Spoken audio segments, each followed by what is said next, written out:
Hello everybody, welcome. This is your market briefing for Sunday, April 24th. We're going to take a look at what happened last week. Spoiler alert, they sold everything. Everything. And we'll look at what's maybe coming up for this coming week. We'll look at some charts and earnings and that sort of thing. Prepare us for the week ahead. So let's get right into it. First, a little disclaimer, everything we do here is for educational purposes only. There's no investment advice. Trade at your own risk. All right, so coming up this week, we have on Monday, maybe even tonight, the results of the French election. And this is kind of important because this could affect sanctions, could affect, how the EU deals with Russia and Ukraine situations. So, yeah, pretty important stuff here. Could be a major catalyst for tomorrow. So we should be watching that closely, or at least be aware of it. Tuesday, we got durable goods orders. Probably no fireworks there. Same with Wednesday, pending home sales. We'll talk about home sales a little bit later on. We'll look at an ETF on home sales and a couple of home builders.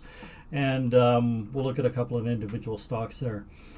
Thursday, advanced GDP, and something else. I can't remember what it was. I forgot to type that in. Sorry about that. Employment report. But that's, that comes out every Thursday, right? Unemployment claims. But the important one on Thursday, and this is probably actually one of the most important things we're going to see all week, is this GDP number. Because this is like the first GDP number we get to see for the first quarter. And on Friday, we've got core PCE, the Personal Expenditures Price Index. This is a really important report as well.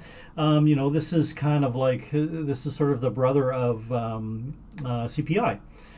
So this can give us a good look at, it's another inflation number basically. So let's, fingers crossed this comes down. If we start to see these inflation numbers start to come down, I think we'll see the mother of all rallies. But until that starts to happen, we are just pricing in all sorts of bad news, or expectations of bad news and Fed rate increases. And speaking of which, this isn't coming up this coming week, but it is the week after. And this sort of stuff starts getting priced in sooner and sooner now. So coming up on May 4th, which is the Wednesday of week after next, FOMC meeting, Fed funds rate, we're expecting a 50 basis point rate hike. I'll show you this on the countdown to Fed funds rate site. You can see for the May 4th meeting, we are pricing in a 99.6% probability that rates are going to 75 to 100 basis points. We're currently at 25 to 50 basis points. So this is 50 basis point rate hike is being priced in here. If we look down the bottom of this little chart, we can see here's our 75 to 100 basis point hike, or sorry, not hike. What rates will go to, which is that 50 basis point hike. Now it's 99.6. It was, obviously it was the same yesterday. A week ago it was only 90.4. So that's, a 9% increase in a week. And over the last month, we've gone up from 68.3% chance of a 50 basis point rate hike. So we've, the probabilities here have increased a lot recently. And this is this partly explains why we were down so much last week. Moving ahead, and this is where it gets kind of really shocking. 91% chance that we're moving to 150 to 175 basis points on that target rate. Now remember, at the May meeting, we're pricing in 75 to 100. So for us to go up to 175, that's a 75 basis point rate increase. I can't remember. I should have actually looked this up because this is almost unprecedented. We've got to go back like at least 20 years, I think. maybe back into the late 90s even, to see a rate hike of this magnitude. This is big time. And if you look, and this is where I think a lot of our Thursday, Friday market dump came from. Okay, so if we're looking here at 150, 175 basis points, on yesterday it was 91%. It's what's sitting at right now. But look, a week ago it was only 28% was being priced in, and a month ago it was only a 4% probability that's being priced in. So in a week it's gone from pretty unlikely to almost a sure thing that we're having a 75 basis point hike in June. That's pretty shocking to me. And it does kind of explain a lot of this big move in this past week. So maybe the market has priced most of this in. Maybe, when the Fed meeting happens in a week and a half, it doesn't matter much. I don't know. We'll have to see. All right, so what do we got next? Earnings. Lots and lots of big, important earnings this week. So we start off tomorrow morning, Monday morning. Coca-Cola, that'll be closely watched, especially anybody who's in any of the Berkshire funds. After the close on Monday, no biggies. As we move into Tuesday, before the open, UPS, that's a pretty big one. General Electric used to be big, not so much anymore. If you're watching airlines, you got JetBlue, a lot of industrial type stocks. A lot of the Dow 30 on Tuesday morning. D.R. Horton, a home builder. After the close, it starts getting big. Microsoft, Alphabet, Visa, Chipotle. There's some big names in here. Really, a lot of closely followed names after the close on Tuesday. But we've got a couple of the FAANGs in there, or the FAANG Plus. I like to include Microsoft in the FAANGs. Wednesday before the open, Boeing, Spotify. If you're watching copper, you should be watching TECK. Wednesday after the close, another big afternoon. Facebook, PayPal, Ford if you're into autos, Qualcomm, Pinterest, Teladoc. I know there's bag holders in the Discord. Sorry, guys. But you'll want to watch Teladoc. Thursday before the open, Twitter, Caterpillar. It's a stock that's done really well, with an industrial stock that's done really well lately. What else we got? Amazon after the close on Thursday. That's obviously important. Roku, Intel, Robinhood. And then on Friday, we've got some of the oil and gas companies. So you can see this is a big, big, important week. So I'm not making a whole lot of predictions for this week, other than it's going to be volatile. What else we got coming up here? So yeah, it's time to look at some charts. We'll look at some major indices, important commodity sectors, see if there's any nice setups. So let's start off with the SPY as always. All right. This move the last couple of days, so disappointing. We had our move down, and that's fine. We put in this bottom. We tested that bottom here, and we had what I like to call the easy money run right in here, right? And we rolled over, and that's fine. After a big move like that, you're going to roll over a little bit. We consolidated, and then on Wednesday we broke out of this consolidation. It's like, yahoo, this is great. We're gonna move, but then we immediately started to pull back in. Well, the day after that, on Thursday, it's like we gapped way up. Fantastic, let's go. And we went nowhere and turned around immediately, early in the morning, turned around and just pulled right back down into the bottom of that consolidation. And then, of course, Friday just sort of, broke out the bottom of this and just totally gave it up. I mean, even if you were, had this support level in here around 428, It even broke through that. So it's kind of a no-brainer now that we're going down at least test these levels, and maybe even this February low. And you know, if we break below that February low, I mean, who knows what's happening next, right? I mean, we've got a gap to fill. It's a small one, but I mean, there's this gap down here, you know, down to 400. It just starts getting really ugly below here.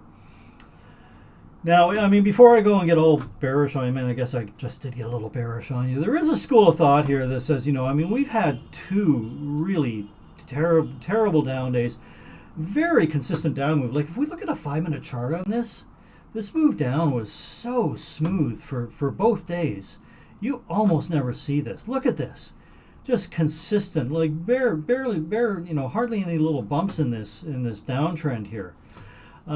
It's extremely rare to see something like this. And if we, you know, you see this on the intraday chart, sorry, the 5-minute chart, on all 4 of the major indices. You see this in the Qs, on the Dow, the IWM.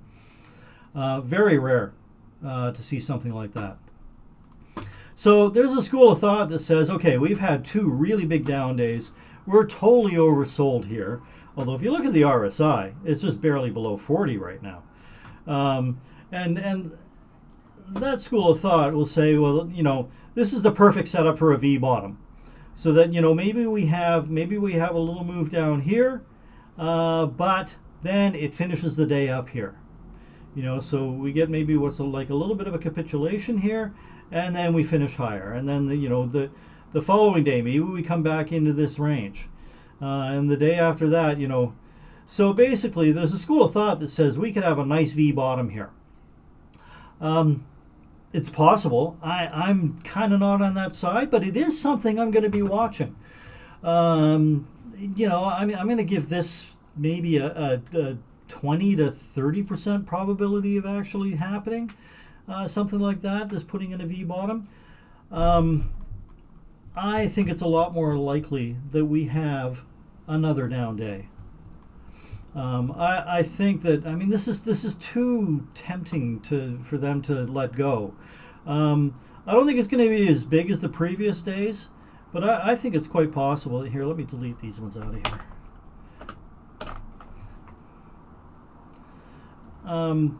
I think we have a smaller down day, and possible we try and go up the following day. That would be Tuesday. And then fail and come down and test either these 2 here, this pivot right here. I'll draw that in. Come down and test this pivot, or possibly even go through that and come all the way down to here. So that's kind of what I'm looking for. I'm not very bullish for the next couple of days. Maybe once we get some of these FAANG earnings. If they come in good, maybe that'll be enough to turn the market around. But I don't think it happens Tuesday. I think maybe we could turn around on Tuesday, and then everybody get to call it, you know, turnaround Tuesday. People love that, the turnaround Tuesday. So maybe that's when it happens. You know, could get something like that on Tuesday. It's a really tough call here. It's messy. It's a little scary. And like I said, they were selling everything. When we look, go through more charts, you'll see they sold everything. Nothing survived that sell-off, except on Friday, some Chinese stocks, some Chinese internet stocks. All right, so TECK, the NASDAQ, the Qs. You know, total breakdown here. You know, total breakdown on Thursday, broke out of its consolidation and just kept on going, right? No brainer. This is coming in to test these lows. You know, we had that double bottom. Is it going to be a triple bottom? Will it hold? We might find out on Monday. More likely, though, I think Tuesday. Tuesday is kind of going to be the do or die there. LWM, small caps.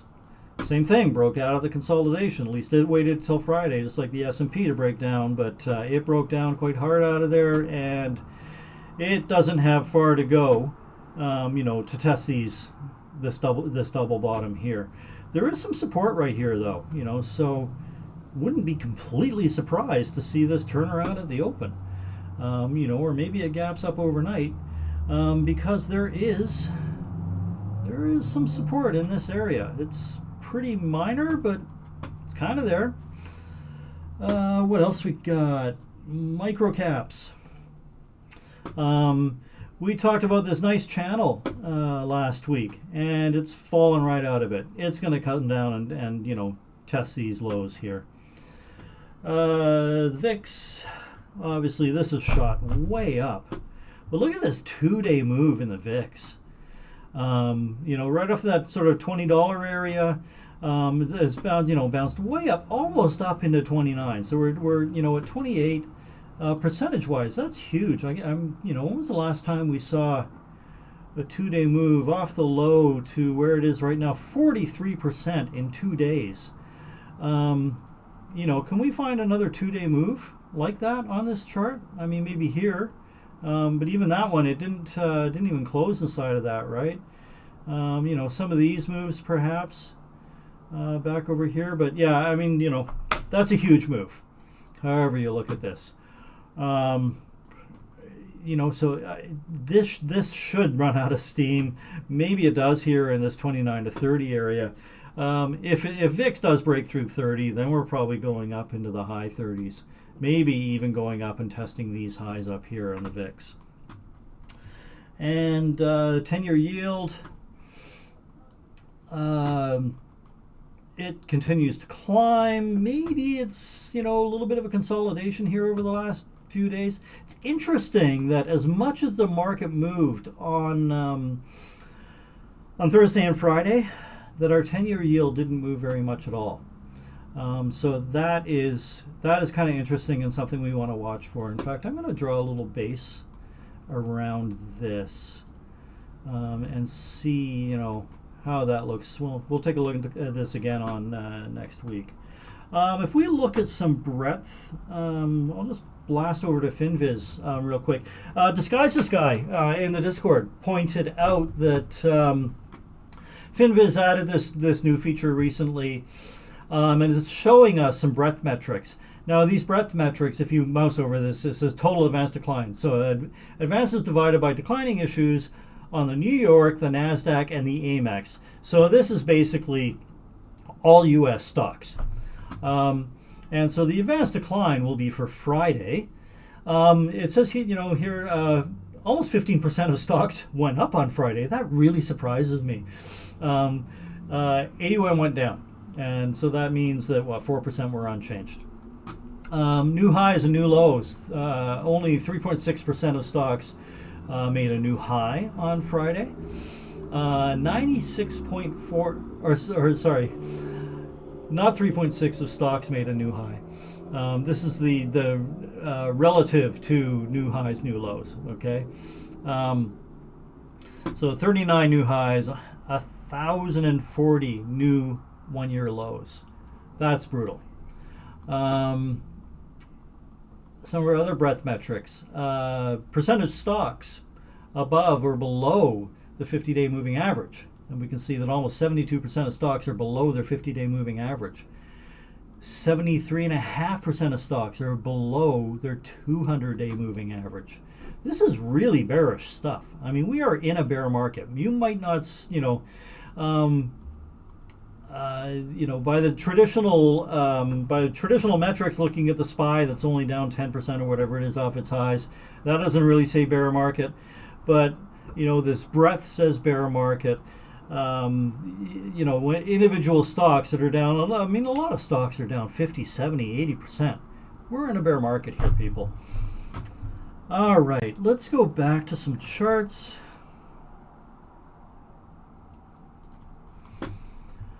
Okay, where did we leave off? So let's look at some commodities.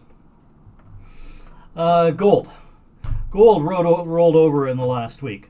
Maybe it comes down, you know, maybe it finds support here. Maybe it finds support kind of where it did on Friday. If we extend that little downtrend line there, maybe it finds support there. You've also got the 50-day moving average there. Gold miners. Gold miners are kind of telling us that gold is not going to find support. These rolled over hard. Broken through the 50-day moving average. Copper. Copper broke down out of this, these uptrends here.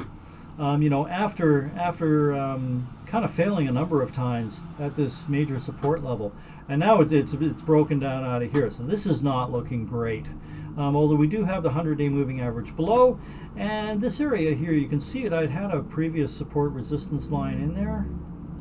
That one. I'm going to extend that across now, because this might come into play here. Okay. Tweak that down just a bit. There we go. That looks better. So this is the level we want to watch for on copper, 4,500. Freeport-McMoRan, big copper miner. How are these guys doing? Well, they've broken right out of their uptrend. I mean, this is an ugly 2-day move, or really 3-day move, right? Coming into the 200-day moving average, see if that supports. So, this miner is not saying that copper bounces soon. TECK, another big copper miner, doing a little better, coming into support here, 36.90. You've also got this big long-term uptrend, very long-term uptrend in TECK. I think we find support there. We've got the 100-day moving average right on that trend line as well. If that should fail, then then we're looking at probably the 200-day moving average on this one. Uranium. Here's the physical uranium trust. That has really started to break down. But, maybe coming into some support here. It did bounce late in the day on Friday. Could be worth watching for a bounce here. I'm not ready to jump into that yet, though. Not ready to jump into anything right now. We need to see proof. This market is very dangerous at the moment. This is really interesting, too. This is URA. This is Uranium Company's ETF. Look at this convergence of a trend line, 100 and 200-day moving average here, although it did break and close below the 50-day moving average. So, it'd be really interesting to see what happens right in this area right here. We want to pay attention here if we're interested in uranium. Cameco, the biggest uranium miner in the world, coming down into a trend line. You've got the 50-day moving average right there. Maybe that supports there. As far as some of these commodities look, uranium seems to be kind of setting up the nicest for a potential bounce, but no proof yet. Just the potential for support on a lot of these. And UEC, you can see this, held right at the 50-day moving average on Friday, but could easily break and doesn't find support again until that's 453 down into 80 cents away, 70 cents away, where its next level of support is. DBC, sort of general commodities tracking index, doesn't look too bad compared to some of the stuff we've looked at and the indices we've looked at so far. We had a little bit of a breakdown on Friday, but still kind of hanging in. This uptrend is still intact. The 21-day moving average is just below here. Nothing to worry about yet, but watch out if this trend line breaks. DBA, this is agriculture commodity futures. I see we started drawing a little trend line in there. Let's extend this trend line up. And we can see that we're sitting right on that trend line there. 21-day moving average is right there. We've got the 50-day below, and probably an area in here that should probably act as support. What is that, about 21.89? I think that might come into play. I'm going to draw that in. It comes sort of right off of that sort of pivot level right around there. Okay.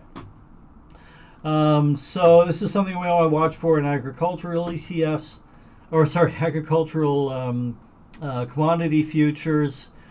Looks like it could go down further, but we've definitely got some areas of support here. And don't forget, I mean, we're looking at these commodities because commodities are where the money's being made right now, or has been until Friday. You know, commodities are good in an inflationary environment. Commodities are especially good in a stagflation environment. And I argue, and a lot of people argue right now, we are in stagflation. Where we're seeing, you know, we're seeing inflation in prices, but we're not really seeing inflation in the economy itself, right? The economy is not expanding, but prices are expanding. Prices are inflationary. And that's kind of what's going on. And this is you know, especially good time to be in commodities. They're certainly outperforming equities. So we want to keep a close eye on these, and we want to look for opportunities here. Maybe this pullback that's going on right now is an opportunity to get back in these. That's the camp I'm in. I think we're close to seeing opportunities to get in some of these things that have been hard to get into. Now this is MOO. This is the agribusiness ETF. This is not commodities itself. These are the companies involved in agribusiness, and that was quite a hard pullback here. Not too surprising because it's not the commodities, it's equities, right? So we may see another down day here. It kind of looks like maybe it supports a 50-day, maybe it supports $100. But this could present an opportunity. Here's corn ETF that tracks corn futures, and you can see that has started to roll over. But I mean, this has been so high, and again, maybe an opportunity. I would not be at all surprised to see this bounce. Maybe off the 21-day moving average. Maybe it's got to pull back a little farther, maybe into this 27 level here. I want to draw that level in, actually. There we go. Because that looks like it's going to come into play now. That's a level we could watch in this one. We might get another opportunity, another kick of the can at corn. Soybeans. You know, move down, coming into a lot of support in around this level here. Wheat. Rolled over, supporting on the 21-day moving average right now. Doesn't look as good as corn or soybeans, though. Let's extend this. Whoops. Let's extend this level across. Yeah, I don't like this one as much. Looks like it could break down and come test the lower part of that range. All right, let's move on to our equity sectors. We'll go back to FinViz, take a look at our groups here and see the relative performance. You can see on Friday, everything was red. Pretty ugly on Friday. But let's look at our 1 week performance. And interestingly, REITs, real estate, was green, the only green sector for the week.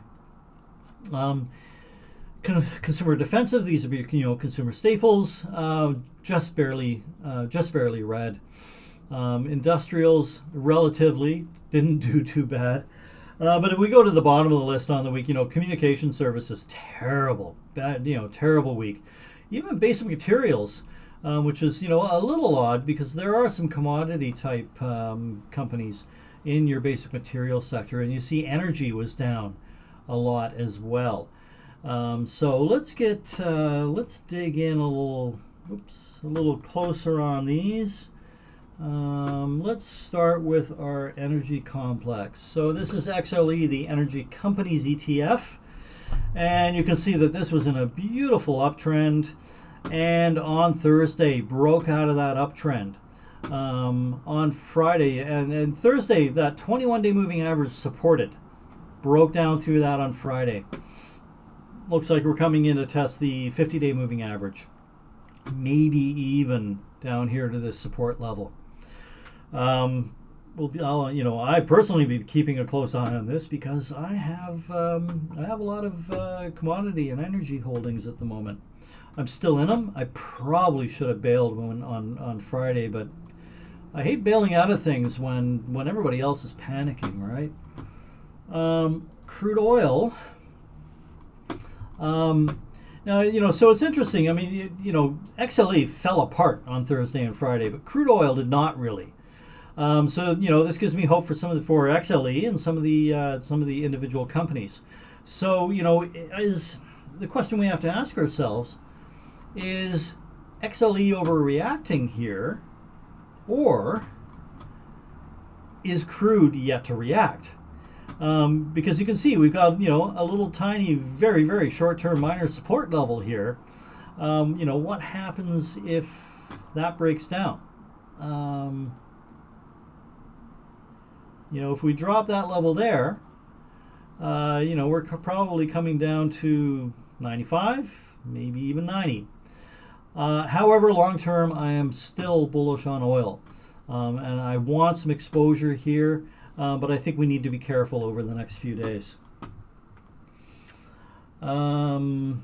Let's see. So the oil producers, oil explorers and producers companies, you can see that just like XLE is broken down out of that uptrend, not looking terribly healthy, like the rest of the equities market.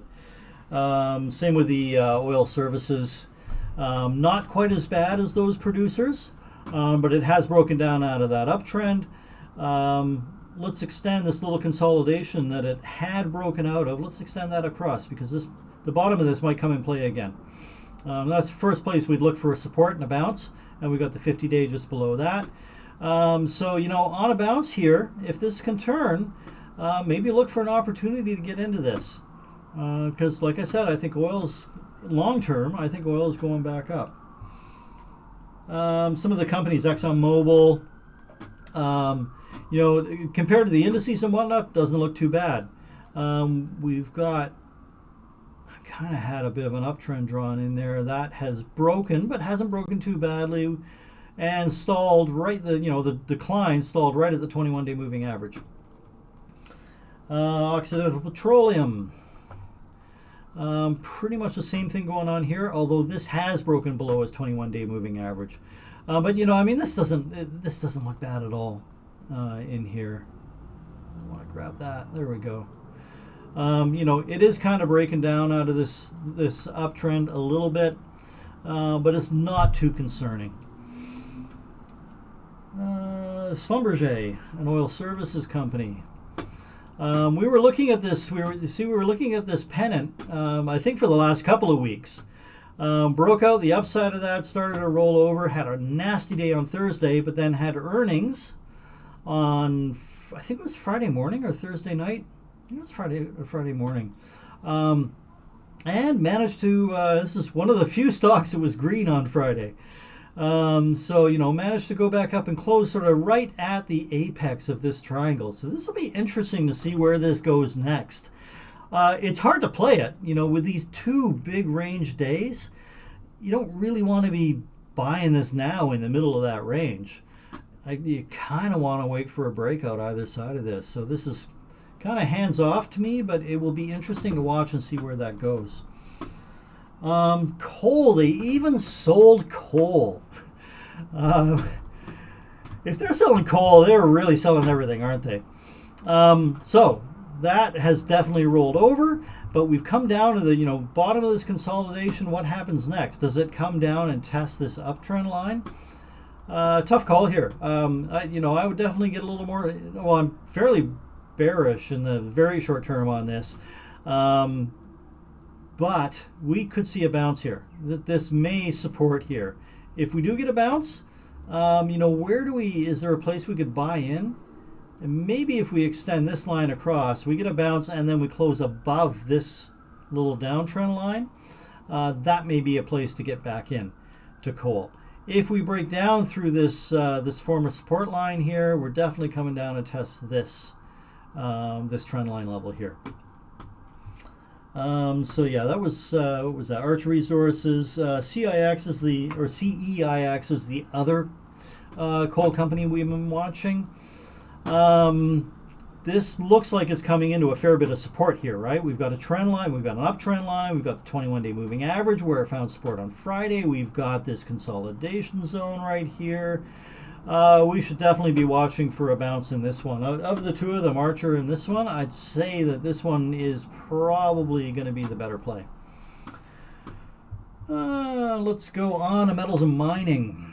Look at this. Another ETF that have been doing great, another space, a commodity-related space that was doing great, totally rolled over, and concerning that it broke below this support level. However, it seems to have found support right in and around the 50-day moving average. Another one, we got to kind of wait and see what happens, right? XLI Industrials, big breakdown. This was making a nice move up last week out of the consolidation, much like the SPY, right? This looks very similar to SPY. Broke out of the upside of that consolidation and pulled right back in, coming into a bit of a minor support zone here.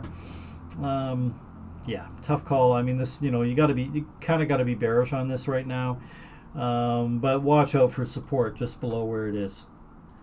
Consumer discretionary. This broke out of a bit of a consolidation, found resistance, right? Look at this convergence of the 200-day moving average and the 100-day moving average, found resistance right there and just fell apart. Now we're down at the bottom of that consolidation range and this support level that kind of goes way back. This support really needs to hold here. If it doesn't, we're probably just like the SPY, coming down to test these former lows. The retail sector we were looking at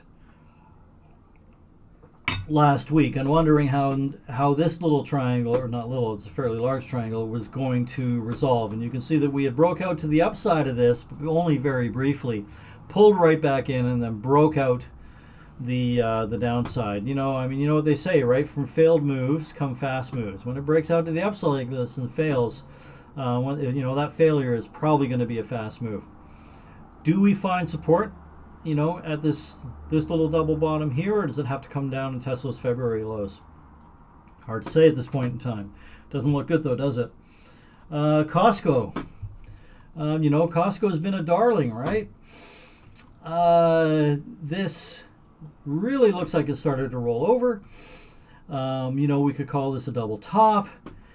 It's broken down below the 21-day moving average, and now this 570 to 571 level, I'm going to call major support. If that breaks, I think we could see a fairly quick move down to either the 50 or 100-day moving average here in around 540. So we could see a fast 30-point drop in Costco, I think. And that's a big, that's a big one-day move for Costco to drop 30 points. On the flip side of that is, if the market behaves, we could see a turn here, and this could be an opportunity to get in this. Costco is a favorite stock. If we're going to find some support in this market, this is one of the places I think that we could look to find that support. Target is something we were looking at really closely over the last couple of weeks. I had mentioned this bull flag right here. And I showed how you could play it, right? And I said, look, we're a day late because, this breakout of this bull flag happened on Friday, so we were looking at this last weekend. So we're a day late, but this still looks good. We could play this, and I showed the entry here around 238.50, just above Friday's high. I said if we go up through there, we're probably going up more. Sure enough, we did. And I showed you the stop where I would have had the stop. This would have been the initial stop. Now, as this goes up and starts moving up, you're going to be moving your stop up, right? Ideally, you're going to move your stop up to break even as soon as possible. And then when you get this little indecisive candle right here, would have been on Wednesday, you should definitely be moving your stop up just below that candle. That does coincide with the Tuesday close as well, right?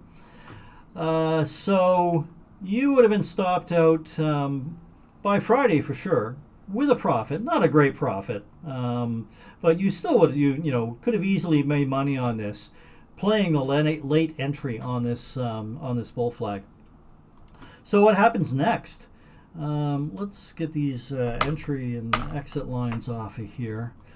So this really looks like it's rolling over. Does it come all the way back and test the breakout level of the flag? So let's get another line in there. So that breakout level was right about here, right? So do we come down and test that? Kind of seems like we're going to, right? We've got the 200-day moving average there. And we've got that breakout level. So this is an area we would watch for a bounce. And look how quickly this 21-day moving average is moving up. That is going to start to decelerate because of these 2 days. But this 21-day moving average is going to be up in this area fairly soon too. So if you're interested in, trying to get into target, watch this 235 level closely over the next couple of days. Earnings are, I think, still about a month away. Almost a month away, 3 weeks. What else we got? Financials. Financials just ugly. We're breaking down. Nothing to do there. Materials. Materials have really ugly day on Friday, but we've come into this cluster of moving averages here. Do we find support here? I don't know. And in the materials sector, this is where a lot of our fertilizer companies are. So companies like Nutrien that have had really nice rallies, have been doing really well. This just dropped its 21-day moving average. There should be a fair bit of support here around 100. Wouldn't expect this to go down much farther, and maybe this gives you an opportunity to get in this. This could be worth a watch. Same with Mosaic, another fertilizer company.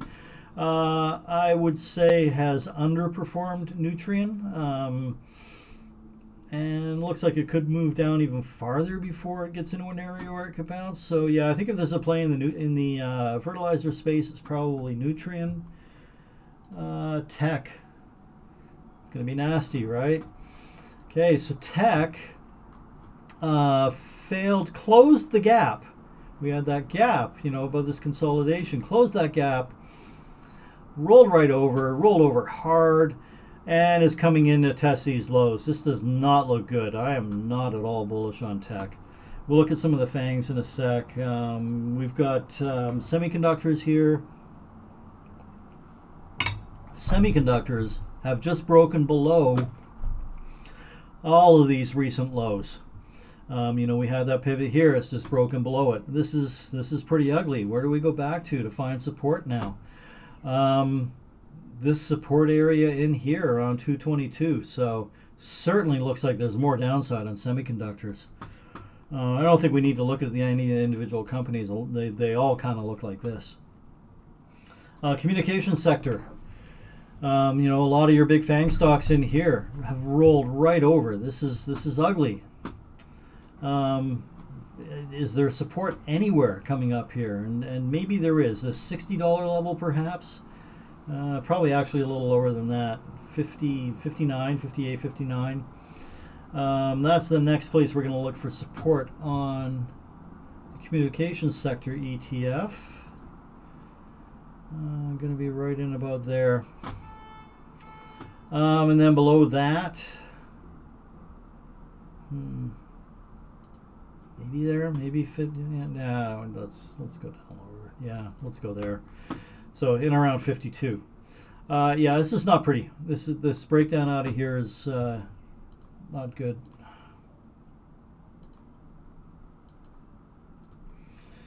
And we'll see that a lot of the FAANGs are looking sketchy. So Facebook has just broken below its pivot.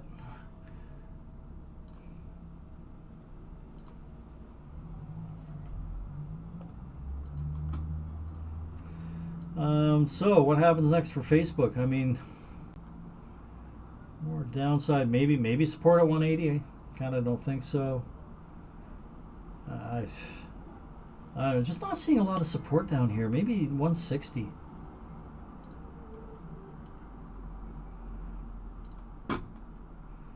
And then this one, of course. But yeah, it doesn't look pretty for Facebook. If this move continues, yeah, I'd have to say coming down to 160 on Facebook. Apple. Apple. I mean, one of the last tech stocks to be hanging in there. Still above the 200-day moving average. Still above this trend line. We really need to hope this closes. If we start losing Apple, then this is really going to start having a big effect on the indices. So if we don't hold that trend line, then next place we're going to look for support is in around 141. Amazon's rolled right over, right? So Amazon was drawing a little bull flag up here. Or it's not bull flag, sorry, bear flag. Let's get this drawn in. So we've got this bear flag, something like this. Oops. Clean that up a little bit there. There we go. Okay.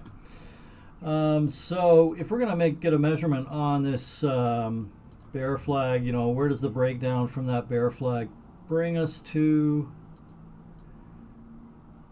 Broke down there. Yeah, down into around 2650-ish. Which is right pretty much at that pivot, isn't it? That's going to end up being important, I think. Let's get this pivot in. Yeah, so that pivot level there, around 271, is also the target from the breakdown of this bear flag. This is an area we want to be watching on Facebook. Don't be catching any falling knives on this until this turns back up. This looks like it's going to come down and test these lows here. Or did I say Facebook? I meant Amazon. Netflix. Well, we all know what happened on Netflix. I mean, this is just a disaster here. Let's get the gap drawn in case it ever decides to try and fill that gap. But I mean, this almost looks like it's going to break down and go down even farther. You know, how far back we got to go to find support on this? No, it's broken down through that one. So yeah, we're into this area here where we could possibly find some support around 188. If it breaks down even further, we kind of like there, and below that, 165-ish. Yeah. I'm going to stop going. It's too depressing to think about, even though I don't own it. Although I'm sure it's in some ETFs I own. Okay, so that's Facebook. That's nasty. Google. I know some people were talking about buying this thing. I mean, it's Google. It's a great company. It's fundamentally totally solid, right? But that 2,500 level was really important. You can see I'd had this marked on the chart as a major level. Very important level, and then we had 2,400 as a minor level, and then we closed just below that. Our next level of support is going to be this gap here, in around 2,000. There's some minor support before we get there, and maybe 2,100-ish. I should probably get that in as a minor. That in around there may act as support. But this really looks like it's got more downside ahead of it. And then we've got this right here. So we had a gap in there, and that gap was partially closed. So, you had that gap right there. It's partially closed, though, so let's narrow that down. So that's something we want to watch for as well. If we start closing that gap and then fall below it, it gets very scary on Google. But yeah, I wouldn't be buying this here. It's below all its moving averages right now. It looks like there's more downside. If you're looking for a place to buy this, wait until one of these support levels and then it turns up. Because right now it looks like there's more downside in this one. Tesla. Tesla's got a hold. This is another one like Apple. This is such a huge part of the indices. If this starts to roll over, we're really going to see that in the indices like SPY and QQQ. This doesn't look good. I'll explain why. So we had earnings on. Was it on 420? It was 420 after, right? Yeah, so that's right. Yeah, it was after the close on Thursday. So, Thursday we had this nasty down day, okay? but it was all kind of contained in that bit of a range that was going on there. And then we gap way up on, or sorry, yeah, Wednesday we had that nasty downs day. Thursday we gapped way up, tried to go up a little bit, and then started to fail. And then just came down, down, down, down, down all day long. Found some support of that 21-day moving average. But look at it, I mean, we couldn't even hold, couldn't even hold the, the top of that range from Wednesday. So it closed, sort of in the middle of the range here, and then was very indecisive on Friday. At least it didn't have a big red down day like a lot of the stocks did on Friday. But this is sort of looking very indecisive and weak. It's not good that, you have blowout earnings, you gap way up, and you just find sellers, and you find sellers all day long. That's not good. That does not bode well for this. Upside, though, is, you've got pretty decent support right here at the bottom of this range. You've got the 100-day moving average there. You've got a number of levels of support here before things start getting really bad for this. So we need to see this hold. What else we got? We got healthcare. Healthcare is not looking great. This, completely fell apart. It was doing fairly well. It found support where it did earlier in the week, or where it needed to, earlier in the week, and just fell apart. AstraZeneca is one of the stocks in that sector that we've been watching, and it fell out of this range. Not really, I guess, kind of a bull flag, messy bull flag anyway. It just fell out of there, fell out hard, and not a lot of support on this one. Biotech doesn't look much better, or doesn't look good at all, I should say. This is broken below that March low. We could see a lot more downside, and in a hurry, in the biotechs. I had mentioned healthcare providers recently. Look at this, almost 7% in 2 days on this thing after making a new all-time high. Brutal. This is not good. REITs. This is the sector that was actually green on the week. But you can see Thursday and Friday, this rolled over. Should find support down here, though, and it's a defensive sector. Although there's a lot going on with residential housing and whatnot that could play into this not finding support there. Staples, one of the big defensive sectors, and they even sold that on Friday. So they're even selling their defense, right? They've been going into they're getting into defense for a while. They were taking some profits there on Friday. Utilities, same deal, very defensive sector. We were looking for a breakout from this bull flag. We did break out. We had the 1-day breakout, and from failed moves comes fast moves, and we've just broken right down, below that flag, below the 21-day moving average. Ugly, and especially in the defensive sector. When defensive sectors get ugly, this is worrying. It's not at all. It's certainly not bullish, but it's very bearish when they're selling their defensive stocks as well. Home builders. We're getting close to the kind of the one play I found in everything I've looked at over the weekend. We're getting close to it. Home builders, looking kind of ugly, right? Could very well break out to new lows soon. See if that support holds. KB Home, one of the home builders. All right, I want to point out this bear flag. Okay, so you've got a really nice looking bear flag here. Good extension on the flag, pretty steep. Broke down out of that flag on Friday. Looks like it's going down further. Might find support down here. This one is not the play I'm looking at, though. Beazer Home, very similar flag, very similar kind of breakdown. Now let's go to Lennar, another home builder. Okay, this one had a wider range in that flag, has started to roll over, but hasn't broken down out of the flag yet. Here's the play. You've got to want to and be able to play short. But obviously, we want to play the breakdown out of this bear flag. So I'm targeting an entry.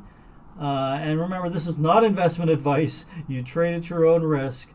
This is for educational purposes only. If I were going to play this, I would target an entry at 76.55 with a stop just above the previous day's high. And that would be in around 78.89. I will if I get into this play, I will definitely tighten up this stop, and I'll probably be trailing the stop very closely at first. With the market as volatile as it is, I don't want to take any chances. Even on the short side, I don't want to take any big chances. But you can see that this gives us a target in around 60.53. So we've got a stop that's just over $2 wide, and a target that's about $16 away. So this is a nice 8-to-1. This is a nice risk reward here. I may watch very closely. Let's draw in this pivot. I would be watching this pivot level right here very closely, and you may want to take some off, coming into this level. You might want to just put an order to buy a little bit of it back, maybe buy a third of your position back, say, 73.05 or 6 or something like that. Because there's a half decent chance you get a bounce, although it may be very short-lived. So that is about the best setup I've seen in everything, and I've looked at hundreds of charts over the weekend. This is the best setup I've seen, and it's a short side setup, of course. So, long story short on all of this, you can see why I'm quite bearish. Be really careful. Don't be in a hurry to buy any bounces, unless maybe it's in commodities. But watch, wait for proof. Don't be catching these falling knives. There's a lot of stocks out there that you may want to get into, and they may have great fundamentals, and this seems like a great price. But it's almost a sure thing that you're going to see better prices on these things. I think we've got more to go before this is over. And I just want to remind you, let's go back to the SPY one last time here. We're quite a ways from that February low, and I think there's a good chance we test that, and maybe even go down to 400 on the SPY. I hope I'm wrong. I'm hope that camp that says we get a V bottom here. I mean, that'd be beautiful, and that'd be an excellent way to be wrong, because if that happens, I'll get back a lot of the money that I've lost in my long-term portfolio that I'm just hanging on to. But for the short term, I'm not terribly bullish, or not bullish at all. I'm pretty bearish actually. I think we've got more downside, and it might take to the next Fed meeting when we see that 50-point rate hike. It may take till then before we actually see a bounce. So that's everything I've got for you. Sorry this took so long. I thought we'd be able to go quick through this one, but anyway, it is what it is. Enjoy the rest of your day, and we'll see you all on the Discord.